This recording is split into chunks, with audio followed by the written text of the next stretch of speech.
सभी को अयोध्या धाम के advocate Shivam Pandey high court की तरफ से नमस्कार साथियों। मैं आपका advocate Shivam Pandey high court आप लोगों को 12/091 के इस आदेश के संबंध में कल मेरे द्वारा सर्वप्रथम आप लोगों को सभी ग्रुपों पे बता दिया गया था और आज उसके विश्लेषण के संबंध में मैं आप लोगों के समक्ष उपस्थित हुआ हूँ। चूँकि 71 पेज के ऑर्डर में क्या सही है क्या गलत है, किस प्रकार से कोर्ट का आदेश आया है और सरकार ने क्या कैसे और कौन सी पैरवी की है जिस कारण से जीत गई है, इन सभी चीज़ों का एनालिसिस करने में थोड़ा समय लगता है। और 71 पेज पढ़ना कोई आसान बात नहीं है। जैसे लोगों ने 5 मिनट 6 मिनट 10 मिनट बाद ही आदेश आने के वीडियो जारी कर दिया, ऑडियो बना दिया, और मूर्ख टाइप के लोगों ने तो बिल्कुल हद कर दी है कि हाँ ये हो गया वो हो गया।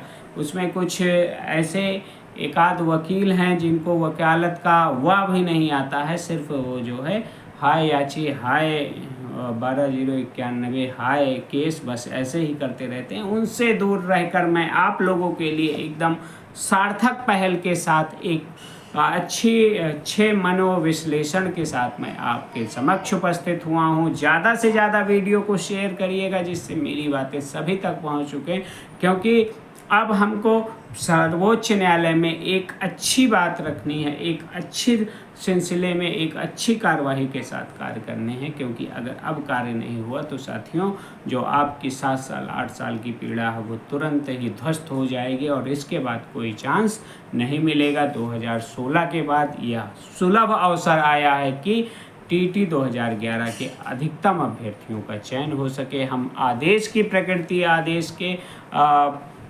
रोचक तथ्यों पर आते हैं और आदेश में क्या क्या छुपा हुआ है और आदेश की प्रकृति के साथ साथ हायर क्वालिटी पॉइंट को जो अश्वनी मिश्रा जी ने एक्सेप्ट किया है उन सभी के संदर्भ में मैं आज आप लोगों से यहाँ मुखातिब होऊंगा। और special appeal 160 state versus 12/091 and 90-105, 97-105 और नॉन काउंसिल की भी स्पेशल अपील के विषय में आज आप लोगों से चर्चा करूंगा। और हमारे द्वारा तय किए गए सभी तथ्य आदेश में लिखे गए हैं। सिर्फ और सिर्फ डबल बेंच माननीय सर्वोच्च न्यायालय के रायते को यहाँ पर उठाना नहीं चाहती थी, नहीं तो बहुत बड़ा फेरबदल इस हुक्मरान में हो जाता और स्टेट की पॉलिसी पर भी बहुत बड़ा प्रश्न चिन्ह उठता। इसलिए किसी तरह हमें रफ एंड टफ करते हुए एक ऐसा आदेश पारित किया गया जिससे ना कोई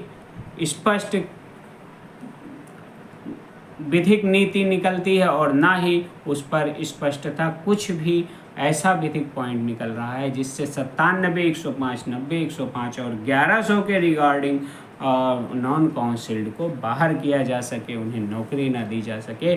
कई चीज़ें ऐसी हैं जो हमारे फेवर में हैं और सरकार के अगेंस्ट में हैं, ऑर्डर में भी लिखाया गया है, लेकिन आखिरी में जाकर हमारी अपील को खारिज किया जाता है और सरकार की अपील को अलाउ किया जाता है। तो यह आदेश सिर्फ और सिर्फ अभ्यर्थियों को एक कदम और आगे बढ़ने के लिए मजबूर कर रहा है। साथियों हमारी सभी appeal 168, 258, 255 Shivam Pandey and others, Amit Kumar Dubey and others और 186 सभी अपील हमारी जो है कोर्ट में थी और हम स्पेशल अपील के माध्यम से कोर्ट में अवेलेबल हुए थे। साथियों हर एक प्रकार से हमने पॉइंट्स को इरेज किया और पॉइंट को रखते हुए और कोर्ट में हमने जो पॉइंट रखे थे वो पॉइंट कोर्ट ने एक्सेप्ट किया है और आदेश में भी लिखाया है। जैसे कि the supreme court took note the statement of the council for the state the pursuant to the previous direction of court of the court 75 candidates. चूँकि हमने रिप्रेजेंटेशन की बात की थी तो 75,000 रिप्रेजेंटेशन में से 12/091 को छांटा गया था। फिर हमने कहा कि 6 वीक्स के वेरिफिकेशन के लिए बुलाया गया था तो इन्होंने तुरंत उसको शूट किया और 8/2/2016 के आदेश को भी कोर्ट ने माना है कि हाँ डिस्ट्रिक्ट बेसिक एजुकेशन ऑफिसर का एडवर्टीजमेंट आया था, were published in all district on 6/2/2016 and 8/2/2016 where post were lying vacant for conducting of counselling. तो काउंसलिंग के लिए जो अभ्यर्थी 97-105, 90-105 के अभ्यर्थी नहीं थे उनको भी काउंसलिंग के लिए बुलाया गया, और चीज़ों को बहुत ही ज़्यादा डिस्क्राइब करते हुए हमने जो जो रखा था वो सभी चीज़ें कोर्ट ने माना है और आदेश में आया है। इसी के आधार पर हम आगे बढ़ेंगे और सर्वोच्च न्यायालय में एक डंका फहराएंगे और बहुत ही अच्छे विधिक तथ्यों के साथ हम सर्वोच्च न्यायालय पहुंचेंगे। यहाँ का रायता वहीं पे से मिटेगा। मैंने बार बार अपने पूर्व के वीडियो में आप लोगों से कहा है कि सर्वोच्च न्यायालय का जो ये सिस्टम बना हुआ था उसने जो जो ये कार्रवाइयाँ करवाई हैं ये डबल बेंच से पूर्णता नहीं होगी। फिर हमने जब नॉन काउंसिल्ड के लिए 1100 के लिए भी इसको कोर्ट में बात किया तो कोर्ट ने 31वें पॉइंट में कहा है, on the next date I/24/2016 a grievance was raised by the large number of persons by filing interlocutory applications, special leave petitions and writ petitions before the Supreme Court regarding non-consideration of claim of such persons. The Supreme Court took note of such grievance raised before it and directed all interlocutory applications, writ petitions, special leave petitions or civil appeals filed till the date of order to be. और इसी में आप देखेंगे कि ये जो order to B किया वो फिर इसमें कहा भी है कंसीडर्ड बाय द स्टेट से कहा है कि इसको कंसीडर करें एज अ 7 दिसंबर 2015 के आदेश के अनुरूप इसको कंसीडर करें। यह भी आदेश में आया हुआ है। हमें सिर्फ सर्वोच्च न्यायालय में पुशअप करना है अपने बड़े सीनियर के साथ, एक अच्छा सीनियर के साथ हम उसको पुशअप करेंगे और पुशअप करने के साथ साथ आप लोगों के साथ आगे बढ़ेंगे। और हमारे साथ जितने भी साथी अवेलेबल थे माननीय उच्च न्यायालय डबल बेंच में, उन सभी साथियों को ले चलने की जिम्मेदारी मेरी है। कोई भी तनिक भी परेशान ना हो, सभी को माननीय सर्वोच्च न्यायालय ले जाकर वहाँ पे 24 फरवरी और 7 दिसंबर की कश्मकश में फंसाकर उन्हें नौकरी दिलाने की पूरी कोशिश की जाएगी और हर एक तरीके से आगे बढ़ा जाएगा। साथियों, मैं एक पैराग्राफ और आप लोगों के सामने क्लियर करना चाहता हूँ। It transparent that large number of application of अंतरिम रिलीफ्स 7/12/2015 और 24/2/2016 दोनों को समराइज किया है और दोनों को मर्ज किया है कि ये दोनों आदेश सेम थे, लेकिन सिर्फ और सिर्फ 7/12/2015 के आदेश का पालन हुआ है, 24 फरवरी 2016 के आदेश का पालन नहीं हुआ है। तो कहीं ना कहीं मैं सफल रहा हूँ डबल बेंच में कि हम अपनी बात यहाँ पर लिखवा के माननीय सर्वोच्च न्यायालय जा रहे हैं और यही पॉइंट्स वहाँ रखे जाएंगे कि दो सिमिलर ऑर्डर, एक फॉलो होता है एक डिनाई होता है। और सबसे बड़ी बात है उसमें एडहॉक बेस पे नियुक्ति का आदेश हुआ था, मौलिक नियुक्ति दी गई है। तो चीज़ों को हम सही ढंग से और सही सिचुएशंस के आधार पर लेकर जा रहे हैं। बिल्कुल परफेक्ट प्लानिंग के तहत हम आगे बढ़ेंगे और कहीं ना कहीं हम अच्छा लेकर आएंगे।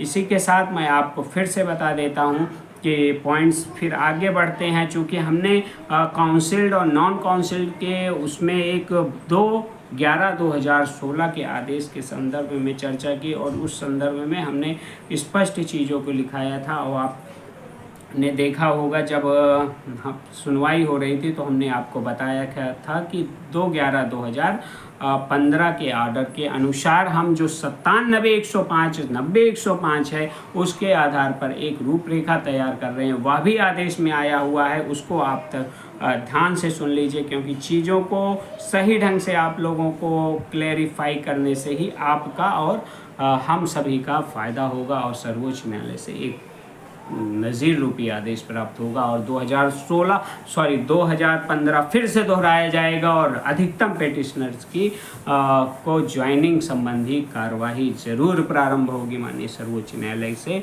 जरूर आदेश प्राप्त होगा। आप लोग धैर्य के साथ हमारे साथ जुड़े रहिए और अधिकतम साथियों ने जो बल दिया था उस बल के साथ मैं वहाँ भी एक बड़ा सीनियर करके एक अच्छी पैरवी करूँगा। आप लोग ध्यान से सुनिएगा। On 2/11/2015, the Supreme Court was informed that in view of this earlier interim order, 40,377 candidates were appointed who, after complaint of training till September 2015, were working.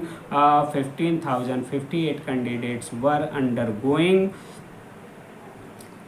training. 8,500 of these candidates undergoing training were appear on 16 to 17 November 2015, and the remaining after completion of their training, it is on 2/11/2015, and grievance was raised by number of candidates, and though the secured 70% mark of the TET examination in general category and lower percentage in other category, yet they are not being appointed. तो यहाँ पर देखिए आपको 70% general, मतलब general का जो 70% था उसको कहाँ से सरकार खा गई है, और 12,091 लिस्ट जो लिस्ट काल्पनिक लिस्ट है, और 1100 जो पेटिशनर में से 839 हुए हैं, इन लोगों को आपने बहुत कुछ दे दिया, बहुत आगे बढ़ा दिया, और जो उच्च गुणांक वाले थे 115, 114, 113, 112, 111 वाले नंबर वाले लड़के थे, उनके लिए आपके यहाँ कोई सिंपैथी नहीं थी। तो इस सब पॉइंट्स को हमने कोर्ट में रखा और कोर्ट ने डोनेट किया है, और डिनोट करने के बाद आप लोग देखेंगे कि कोर्ट ने भले से हमारे पक्ष में आदेश नहीं दिया है, क्योंकि 226 को इस्तेमाल नहीं कर सकते थे, यहाँ 142 के पावर को इस्तेमाल करना पड़ेगा। सर्वोच्च न्यायालय से ही ये समेट सकता है। और बार बार आप लोगों को मैंने, चूँकि मैं डबल बेंच की सुनवाई में प्रतिदिन वहाँ था, अपने सीनियर्स के साथ था, हमारे सीनियर्स ने बहस किए हैं, नाम भी आया हुआ है, और चीज़ों को हमने सही ढंग से लेकर एक सही दिशा में कार्य किया है, और आप लोगों को यह बताने की कोशिश की है कि जिस प्रकृति से आप कार्य करेंगे उसी प्रकृति से आपको आदेश प्राप्त होगा। आपकी तरह हम भी दूध के जले हुए हैं, इसलिए छाछ भी फूंक फूंक कर पीने के साथ साथ हम 71 पेज के ऑर्डर में लगभग 14 से 15 पेज ऐसे हैं जो हमारे द्वारा हमारी पिटीशन में तैयार किए गए थे, और हमारी बहस में जो आए थे उन्हीं पॉइंट को कोर्ट ने रखा है। लेकिन चूंकि 12,091 लिस्ट एक काल्पनिक लिस्ट थी, उसे खारिज किया, इसलिए 97,105 जो कि सबसे बड़ा ग्रीवियांस इसमें रखता है, और 90,105 जो कि ग्रीवियांस 12,091 के अकॉर्डिंग रखता है, उसे कोर्ट ने टच नहीं किया। और यहाँ पर आपको बता देते हैं, हम जो लखनऊ बेंच में हमारी अपील है उसके संबंध में भी ऑर्डर में साफ साफ लिखा हुआ है कि समसार ट्रेवलिंग इन लखनऊ बेंच। तो फिर कई चीज़ें ऐसी आई हैं जो आपके ही हितकर में आई हैं। It is pursuant order that supreme court that public noted. अब सारी चीज़ों को हमने नोट कर रखा था, कई चीज़ें ऐसी हैं जो आप नहीं देख पाएंगे, लेकिन हम सफ़र्ड कर रहे हैं और हम इसको लेकर चल रहे हैं। आर्टिकल 14 के तहत 1981 नियमावली को भी हमने पुशअप किया था, वह आदेश में आज लिखा हुआ है। तो आदेश कहीं ना कहीं आपके लिए सार्थक सिद्ध होगा। इसी विश्वास के साथ आप हमारे साथ जुड़िए, हमारे साथ कंधे से कंधा मिलाकर आगे बढ़िए। देखिएगा दूध और पानी दोनों एक हो जाएगा, और संभवतः हमें ज़्यादा से ज़्यादा लाभ मिलने की यहाँ संभावना है। अगली हमारी जो प्रथम स्पेशल लीव पेटिशन है, एसएलपी है, वह सोमवार को पड़ेगी। आप लोग हमारे साथ कंधे से कंधा मिला के चलिए। हम देखिएगा कि प्रदेश में एक ऐसा आदेश प्राप्त करने की कोशिश करेंगे जहां से अधिकतम साथियों का चयन होगा। इन्हीं शुभकामना के साथ मैं आपका एडवोकेट शिवम पांडे आदेश को फिर आपके सामने लेकर आऊँगा और चीज़ों को आप लोगों के समक्ष रखूँगा। तब तक के लिए आप सभी को अयोध्या धाम के एडवोकेट शिवम पांडे की तरफ से जय श्री राम, जय हनुमान, जय महाकाल। आप सभी का दिन शुभ हो। आने वाले समय में सभी स्नेही साथियों को उनके क्षमता अनुसार प्राथमिक विद्यालय में सहायक अध्यापक के रूप में चयन प्राप्त हो। इन्हीं शुभकामना के साथ पुनः नमस्कार, धन्यवाद।